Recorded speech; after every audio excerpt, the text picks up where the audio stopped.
Okay, here on my dining room table, I have four vehicles lined up: a sedan and three pickup trucks. I've got a kind of in this order. The white pickup truck, I have two soldiers in the back representing air guards. What I basically have here is a column.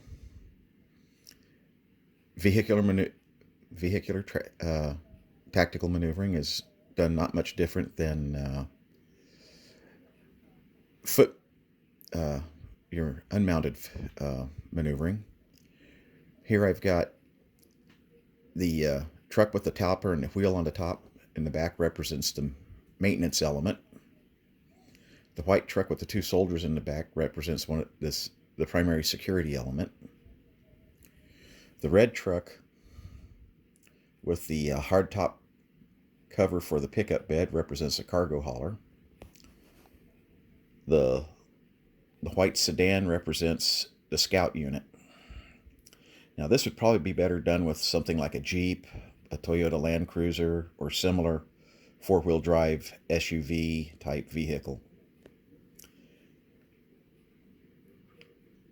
And standard column here. Now, if you're worried about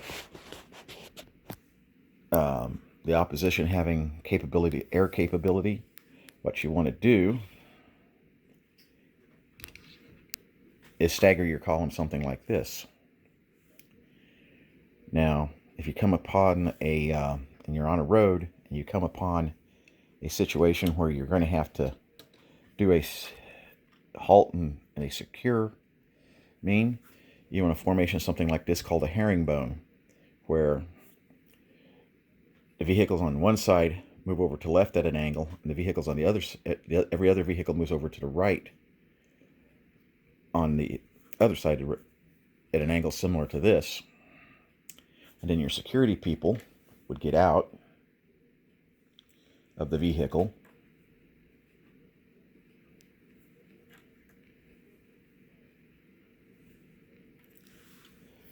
and provide cover if stuff needs to be worked on.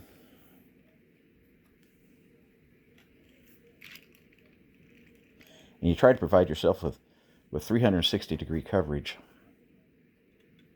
of security.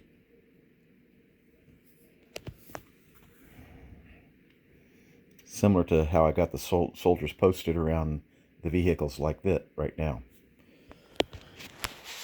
And as you see, I've got one soldier on the ground pointing towards the rear of the column. And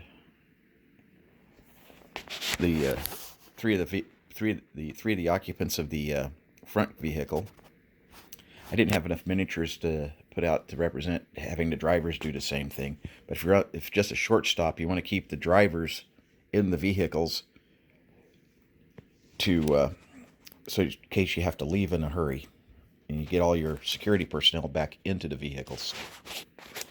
In the case of the security truck, if you had enough people to do it, you could put people in the bed of the truck and people in the three more people in the cab of the truck besides the driver. And when you get back on the road, everybody just gets back in the truck or vehicle and starts heading back down the road.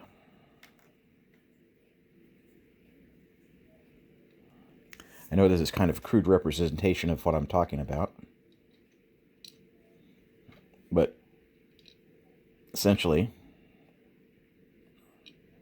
and what you'll want to do is have your co-drivers, who will be part of the security detail,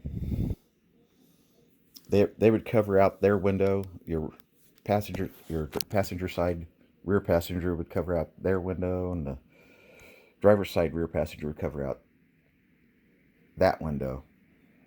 In cases of vehicles that you can put four people in the cab. A vehicle like this red pickup, where you can only have two people in the cab, it would be just a co-driver being the security element for that vehicle, unless you're at at a overnight stop. And if you got a long journey, what you want to do, in the Armor, we used to call this a coil. And actually, you would position yourself into where you have protective coverage all the way around your bivouac area.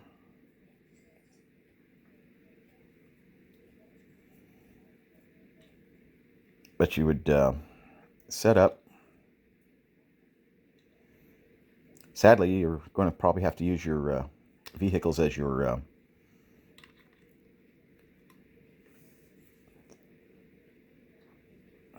defensive perimeter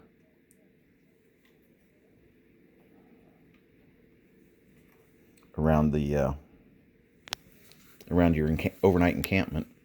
But a formation like this is what we used to call a coil, and that was for any lengthy stops in an open, especially in an open area, or when you get to your destination, you want to coil up, unless you've got going into a secure destination. And some of your security personnel, if this is a salvage operation, some of your security personnel will have to be detached to detailed with the whatever salvage operation, and the rest of the security personnel would be providing security for that operation and for your vehicles. If it's a supply delivery operation, you would have to detail some of your personnel to handle the offloading and transferring of the supplies to the people receiving them, and again, the rest would be providing security for your convoy element. And also, this sort of same formation is also if you get into trouble and have to take up a defensive position, especially if you don't have any good terrain.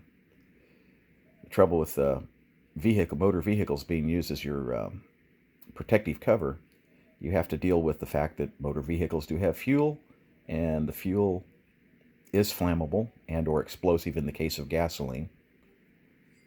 So you should probably include, you should always include fire extinguishers, pioneer tools, and vehicle maintenance tools in your loadout for your vehicles. Pioneer tools would be shovels, axes, saws, pickaxes, etc. And vehicle maintenance would include your jacks, your wrenches, your lug wrenches, screwdrivers, whatever else you would need in a vehicular maintenance kit. Anyway, this is just some ideas.